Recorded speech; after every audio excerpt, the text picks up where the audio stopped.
ఇక కేసీఆర్ అంటే 4 కోట్ల మంది ప్రజల భావోద్వేగమని హరీష్ రావు అన్నారు. తెలంగాణ కోసం పదవులు త్యాగం చేసిన నాయకుడని కొనియాడారు. కేసీఆర్ లేకపోతే తెలంగాణ వచ్చేదా అని ప్రశ్నించారు. ప్రజలందరూ కేసీఆర్ ని కోరుకుంటున్నారని హరీష్ రావు అన్నారు.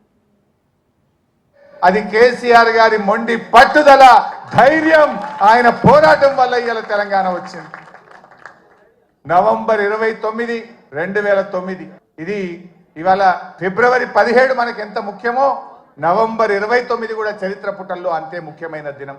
ఆనాడు కేసీఆర్ గారు ఇంకా లాభం లేదు, కేసీఆర్ చచ్చుడో తెలంగాణ వచ్చుడో, అయితే తెలంగాణ జైత్రయాత్ర లేదంటే నా శవయాత్ర అని చెప్పి ఆమరణ నిరాహార దీక్ష కూర్చున్నటువంటి నాయకుడు మనం చూసాం. గాంధీజీ గారి సత్యాగ్రహం చూసాం, పొట్టి శ్రీరాములు గారి ఆమరణ దీక్ష చూసాం. మరి నాడు కేసీఆర్ గారు కూడా ఆమరణ నిరాహార దీక్ష కూర్చొని ఢిల్లీ పీఠాన్ని కదిలించి డిసెంబర్ 9, 2009 ప్రకటన వచ్చిందంటే అది కేసీఆర్ గారి దీక్ష ఫలితం అని కూడా మనం గుర్తు చేసుకోవాల్సిన అవసరం ఉంది.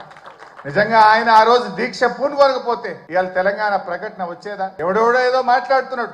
ఆ రోజు చిదంబరం గారు నాకు బాగా గుర్తు, కేటీఆర్ గారు, మా మధుసూనాచారి గారు, జయశంకర్ గారు అందరం కూడా అక్కడే ఉండేవాళ్ళం. చిదంబరం గారు ఫోన్ చేసి ఢిల్లీ నుంచి కేసీఆర్ గారు దీక్ష విరమించండి, మేము తెలంగాణ ప్రక్రియ ప్రారంభిస్తామన్నారు.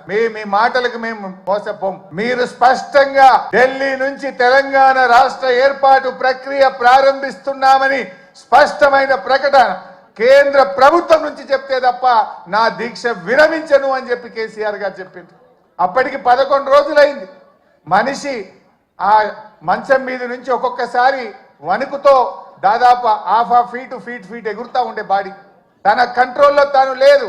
కానీ ఆ పట్టుదల మాత్రం సడలేదు. మా కళ్ళల్లో నీళ్లు తిరుగుతున్నాయి, ఎంతో బాధపడ్డాం.